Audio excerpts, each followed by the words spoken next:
Welcome back, everybody. Well, today's April 14th, and two of the most memorable events in the last 200 years took place on April 14th, April 15th. On April 14th, 1865, John Wilkes Booth shot Abraham Lincoln at Ford's Theater. He would die on the 15th. On April 14th, 1912, the Titanic hit the iceberg and sank a few hours later on the morning of the 15th. Today we're going to talk a little bit about the assassination of Abraham Lincoln. It was the first successful assassination of an American president and the first of three in a span of 36 years. It was followed in 1881 by the assassination of James Garfield, and then in 1901 by the assassination of President William McKinley. It was not the first attempt on a president. There was an assassination attempt nearly successful on Andrew Jackson. But that's a story for another day. So we're going to take a look today at, this is actually a channel that only has about 1,000 subscribers, and he put together kind of an animated feature detailing the events of the assassination of Abraham Lincoln. It's called JJJ Walls. He's got 926 subscribers. I'm going to put a link down below if you want to check out that video and that channel. I don't know if he's got anything else, but I did a Google search for videos on Abraham Lincoln's assassination, and everything was either super long or from channels like the History Channel where there'd be a copyright issue. So this seemed to be the best one I could find that was concise, but also something we could take a look at. So let's go ahead and dive into this one today. Abraham Lincoln was the first president in U.S. history to be assassinated. Lincoln served as the 16th president of the United States. During Lincoln's term, he led the nation through the American Civil War, abolished slavery, and modernized the U.S. economy. Now, technically, the part about abolishing slavery did not happen under Lincoln's administration. Obviously, a lot of people talk about the Emancipation Proclamation, which was only a temporary war measure that only freed slaves in areas that were in rebellion, so the South. Didn't free slaves in places like Missouri, Kentucky, Delaware, Maryland, things like that. And what did finally abolish slavery was the 13th Amendment, which was passed by both the House and the Senate while Lincoln was still alive, but was not ratified until December of 1865. So Andrew Johnson was actually president when slavery was finally abolished in the United States. But obviously Lincoln gets all the credit, rightfully so, for that. Lincoln was assassinated by John Wilkes Booth, a famous actor who was a Confederate sympathizer. Abraham Lincoln was widely respected and remembered among as the greatest presidents in U.S. history. But what made John Booth want to kill Lincoln, and how did he accomplish it? Prior to the assassination of Lincoln, Booth had planned a kidnapping. During the Civil War, the Union abolished the trade of war prisoners. Booth planned to kidnap Lincoln to blackmail the Union to reestablish the trade of war prisoners. So there's a couple reasons why the exchange of prisoners stopped once Grant took over as commander-in-chief as general-in-chief of the Union Army. Up until that point, there had been prisoner exchanges. In other words, if you have so many of our prisoners and we have so many of yours, we'll swap them. And then, there's like an exchange rate. A captain's worth so many privates, so many sergeants, different things like that. So different officers. So they had that all worked out. It was just a way of keeping you from having to hold thousands and thousands of prisoners. That had been going on up until 1864.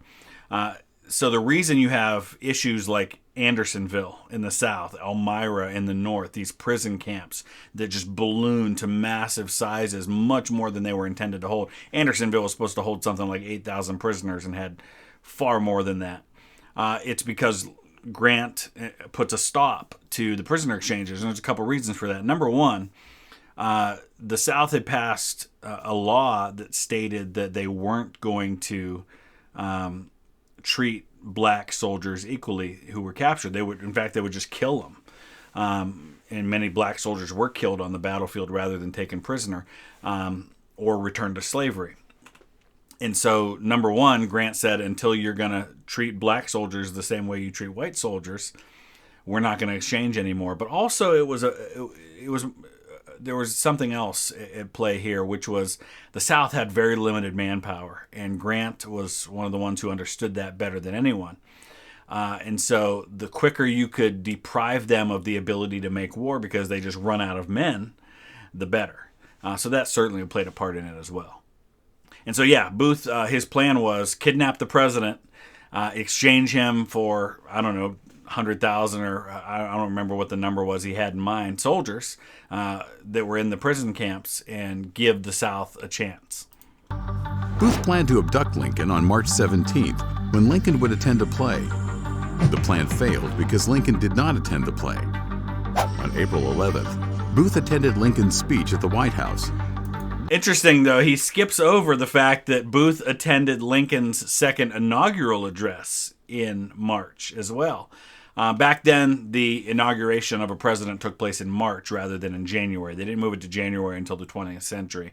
In fact, you can see him in the photo. Let's take a look at that. Now, this is Abraham Lincoln giving his second inaugural address, which I still maintain is his best speech. If you go to the Lincoln Memorial in Washington, D.C., they have the Gettysburg Address on one side. When you go, like if you're facing the statue, that famous statue of him sitting, on one side through, like, to the left is one speech, and on the other side is the other. One's the second inaugural, one's the Gettysburg Address. Second inaugural is the one where he's talking about the end of the war, because everybody knew at this point the war was about to be over, and he's thinking toward peace and reconciliation. And so he says things like, with malice toward none, with charity for all, with firmness in the right as God gives us to see the right.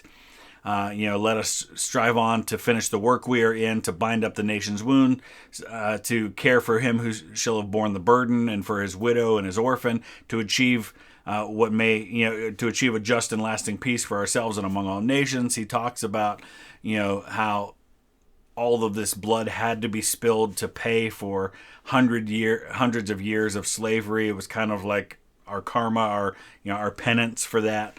Right here is John Wilkes Booth. A lot of people point to another guy up here who actually looks like, this guy doesn't really look like John Wilkes Booth in the photo as much as the other guy, and I can't see because it's kind of blurry. But this is actually the one that everyone generally agrees is John Wilkes Booth, the guy with no hat on right there. And then there are some people who claim that down here in front are several of the other conspirators. Now, I don't know if that's ever been proven or not. But some of Booth's other conspirators are said possibly to be down there. But we know for sure that Booth was up here looking down on Lincoln at the speech. Lincoln's speech was promoting voting rights for the people of color. Booth stated in quote, "That means hard N-word citizenship.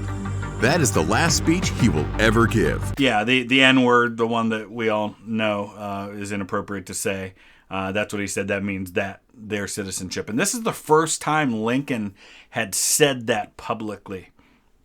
The 13th Amendment had been ratified in the House a few months earlier. If you've seen the movie Lincoln, it's all about that. And you know that a big part of getting that passed was some compromise, some backtracking, getting guys like Thaddeus Stevens, who was a radical Republican, to back off of the fact that he had campaigned all along for full equality, for citizenship, for the right to vote for African Americans. And a lot of people, even people who were on board with abolishing slavery, weren't there yet. They weren't willing to give full equality. And so for Lincoln to say this was a big, big deal at the time, to actually give... and at the time, I think Lincoln was only advocating for limited voting rights. I think for soldiers. There were 200,000 black soldiers who had fought and fought well for the Union. And a lot of credit is given to them for helping win the war. And I think Lincoln was advocating for them to have the right to vote. But everybody knew that it was a gradual thing. Lincoln was a practical guy. He understood that you had to kind of take baby steps with this stuff. But for Booth at that point, it was no longer. In the war, Lee had surrendered 2 days before this speech on April 9th. And so he now changes from a kidnapping mission to a murder plan. Booth recruited Lewis Powell, George Atzerodt, and David E. Harold. Booth assigned Harold to assist Powell to kill Secretary of State William H. Seward, Atzerodt to kill Vice President Andrew Johnson, and for himself to shoot Lincoln while he attends the play of Our American Cousin. The idea was for each attack to happen simultaneously on April 14th, right after 10 p.m. And had that been successful, it would not have been the Speaker of the House who became president. If the president and the vice president had both been killed, under the rules at the time, the president pro tem of the Senate would have become acting president. And they actually would have had to have a special election in the fall of 1865 to elect someone to fill the remaining 3 years of Lincoln's term. It wasn't like it is today, where we have a constitutional amendment in place that spells out a line of succession, where now if that happened, the Speaker of the House would not just become acting president, would become president and fill the remaining term, the remaining years of the term. At the time, it wasn't that way. Booth believed that somehow killing the most important people in office would revive the Confederacy. Lincoln and his wife Mary Lincoln arrived at the Ford's Theater at 8:30 p.m. Accompanying them were Major Henry Rathbone and his fiancée Clara Harris. So it was actually supposed to be Mr. and Mrs. Grant that accompanied them. But the Grants decided to go to, I think New Jersey is where their kids were at the time. They decided to go to New Jersey by train to see their family. Remember, Grant has just come back from Appomattox, where Lee surrendered. The official reason was to see family, but Mrs. Grant, Julia Grant, had let's say a less than favorable opinion of Mrs. Lincoln. Mrs. Lincoln, there had been some issues. Mrs. Lincoln was dealing with some severe mental health issues. She, by this point, had lost two of her children, two of her sons young, and was about to lose her husband and then lose another son a few years later. So she's on a mental decline at this point, and she would have these kind of breakdowns. And she had one of them at one point during a parade with some prominent generals, where she freaked out on, I think it was General Ord's wife, for riding next to her husband. And Mrs. Grant had some run-ins with Mrs. Lincoln. And so she really honestly was not looking forward to a night out at the theater with the Lincolns. And supposedly, at least according to Julia Grant, that day, as they were leaving, John Wilkes Booth rode up to their carriage and looked in the window of their carriage, looked inside, and just really freaked her out. And she only realized later that that's who she said she thought it was John Wilkes Booth. Interesting story, too, about Henry Rathbone and Clara Harris. Several years later, Henry Rathbone, I believe, murdered Clara Harris and ended up in an insane asylum himself. Lincoln's personal bodyguard was off duty, so they assigned a local police officer to protect the president. The duty was given to John Frederick Parker. A little background on Parker. Parker had a record of misconduct and had 14 disciplinary infractions. After 10 p.m., Booth enters the Ford's Theater. Harold guides Powell to the home of the Secretary of State, and Atzerodt abandons the plan and decides to get drunk at a bar. During an intermission of the play, Parker leaves Lincoln alone and unprotected to drink at a nearby tavern. At 10:07 p.m., Booth enters through the first door of the president's box. Booth waits to time his shot with laughter at the funniest line of the play. So John Wilkes Booth actually had like a mailbox at the theater, because being an actor, so he came and went a lot at the theater because he would come in and get his mail and things like that. And so it was a very common thing for people to see him there. There was nothing unusual about it. And nobody really thought anything of him going up. And supposedly, right down below where Lincoln was sitting in the presidential box was General Ambrose Burnside. And some people say that Lincoln was looking down at Burnside when he was shot. And he had whispered something to Mrs. Lincoln just prior to the shot being fired, where he was, I think, holding her hand, and she made a comment about, Rathbone and Harris, what are they going to think of that? And he said something like, they won't think anything of it at all. And then they wait for this line, something about, I know enough to turn you inside out, old gal, you sockdologizing old man trap. And it was one of the big laughter lines, and Booth, knowing the play, knew that line. Well, I guess I know enough to turn you inside out, old gal, you sockdologizing old man trap. Meanwhile, Powell arrived to Seward's home after 10:10 p.m. Let's backtrack 10 days. Seward suffered a carriage accident and suffered a broken jaw and a broken arm. From the accident, Seward was required to wear a splint.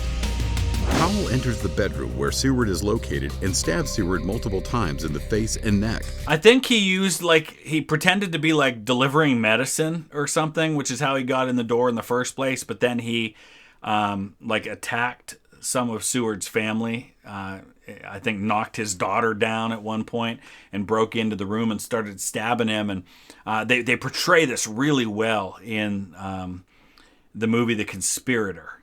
If you ever watch that, fantastic movie. It's primarily about Mary Surratt, and it's really well done. It's got some big name actors in it, and you see him stabbing at Seward, and that protective gear that he was wearing after his carriage accident actually probably saved his life. You see sparks flying as the knife hits the metal on it. It's really well done. Slicing open his cheek. However, the splint prevented the blade from penetrating his jugular vein. After Powell is satisfied, he escapes to Mary Surratt's tavern, where the conspirators are supposed to reunite after the killings. Back to the Ford's Theater. As the line is being delivered, the audience burst into laughter, including Lincoln, who was laughing hysterically. Booth opens the door and shoots Lincoln at point blank.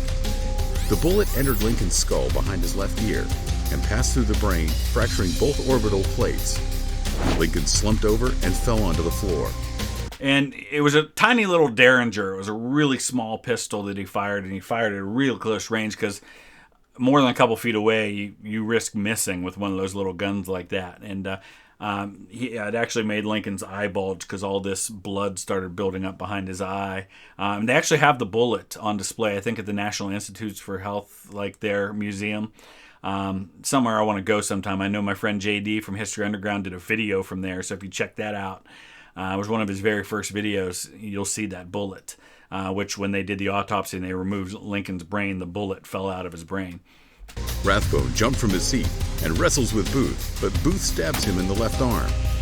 Booth jumps 12 feet from the president's box to the stage. In the process, Booth snaps his fibula bone in his left leg above his ankle. Booth escapes to Mary Surratt's tavern. And so he yells, "Sic semper tyrannis," which is the state motto of Virginia. It means thus always to tyrants. And it was kind of Booth being an actor had done Julius Caesar. And so, that was associated with Julius Caesar and, that whole thing and waving the knife around. There was a lot of symbolism there. And interestingly, thinking of Booth and of actors, there had been an incident, I think maybe a year or so before that, where Robert Todd Lincoln, Abraham Lincoln's eldest son, was on a train platform and almost fell off the platform and got hit by a train. And the guy who pulled him back and saved his life was Edwin Booth, who was John Wilkes Booth's brother. And Edwin Booth was, I guess he said later, that brought him a lot of comfort after what his brother had done, to know that he had at least saved the life of a member of the Lincoln family. And reunites with Harold. Lincoln was attended to immediately by an army surgeon who was in the audience. The surgeon found Lincoln unconscious and breathing stertorous. They relocated Lincoln to a nearby home to a bed. 4 physicians arrived to the home and announced that Lincoln was not going to survive. On Lincoln's deathbed were Mary Lincoln and his oldest son, Robert Todd Lincoln. Lincoln died the next morning at 7:22 a.m.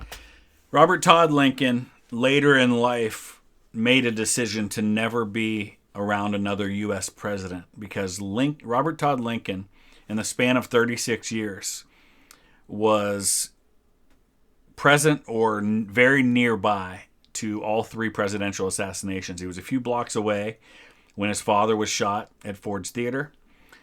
16 years later, he was in the train station with President James Garfield when Garfield was shot. Lincoln was actually, I think, Secretary of War for James Garfield. So he was in his cabinet.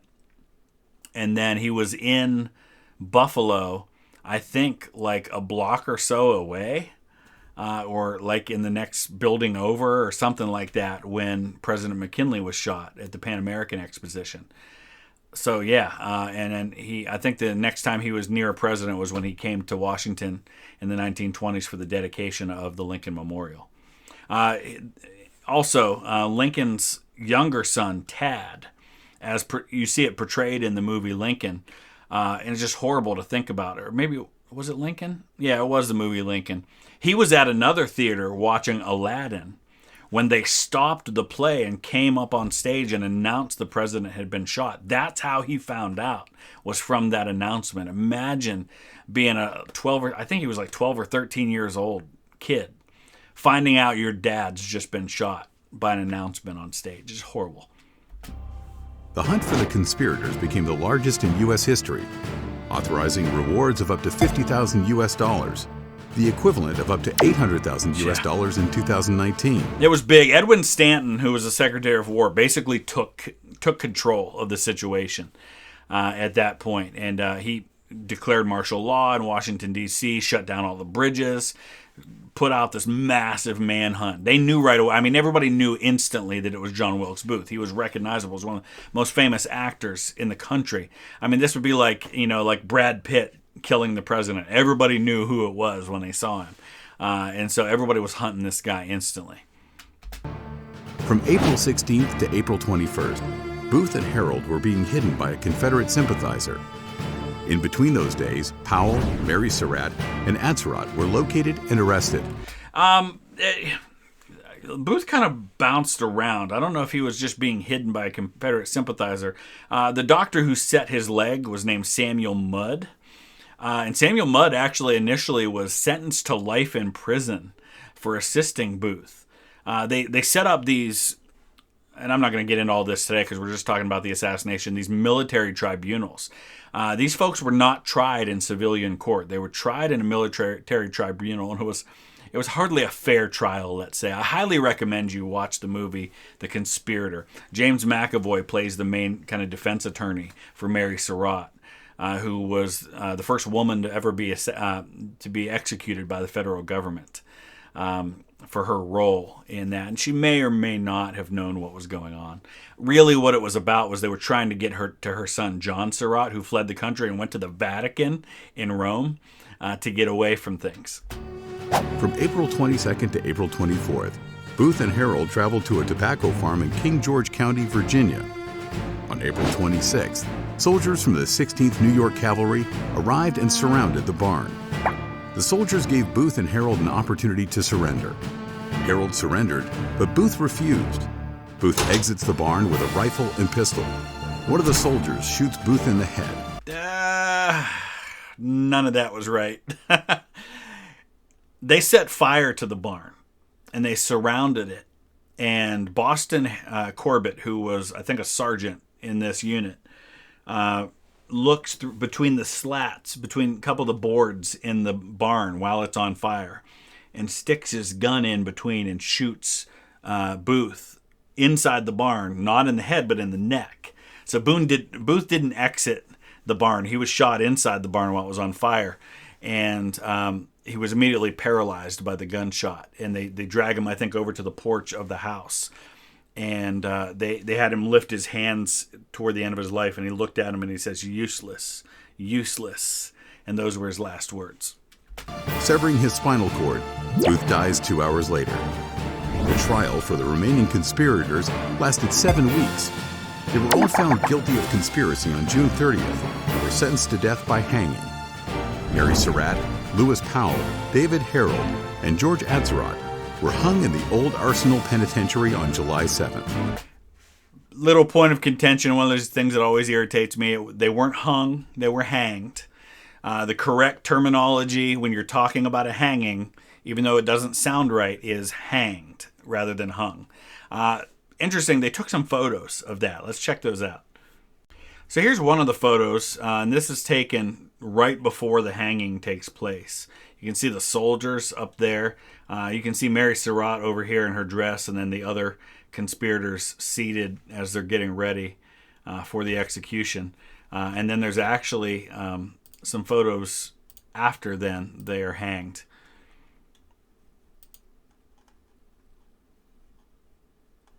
So, this is them before. These are pictures that are taken of them. And then here's them actually having the hoods put over them. And then actually after they are hanged, you can see them. There's Mary Surratt on the left and then the others. And they were initially buried there before being buried elsewhere. I think David Harold is buried in. I visited his grave. I think he's the one that's buried in Congressional Cemetery in Washington, D.C. Mary Surratt became the first woman to be executed by the United States government.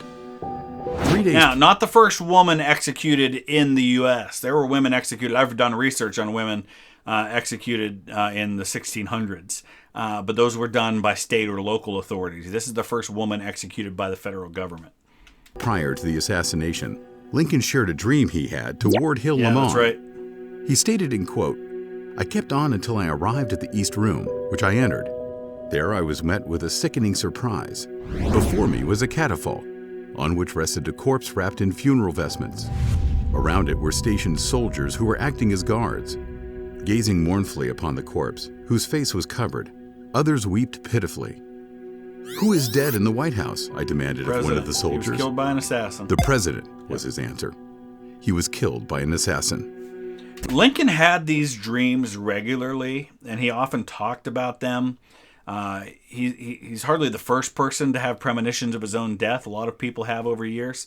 But to have that specific of a premonition, to where, like, even in the East Room where his body would lay later on, he quite readily acknowledged that he didn't think he would live much past the end of the war. He felt like that was his purpose, and once his purpose was done, he was done.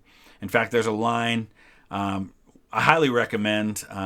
There was a miniseries back in the 80s called Gore Vidal's Lincoln. I'm not a huge fan of Gore Vidal as an author, but the Gore Vidal's Lincoln was really well done. Sam Waterston plays Lincoln, and I think did a really good job in it. And it shows kind of the more lurid sides of Lincoln's administration. It doesn't just glorify him as a person or his administration, but it does a really good job with this. And he's having a conversation at one point with Seward, and he says, "Well, then you can come to my funeral, because I have known for quite some time that once this conflict is over, I end." And that was true. Lincoln felt that way. He felt very strongly about that. And I think they showed this dream at one point in the series. It's really good. If you have an idea on a new topic we should cover Well, next, I guess that's the end of it. So I hope you guys enjoyed that. Let me know your thoughts. Add to the conversation. Did you learn something you didn't know before? Or is there something you know that I didn't talk about that you want to share related to these events? Use the comment section below. And we will see you again real soon. Thanks for watching.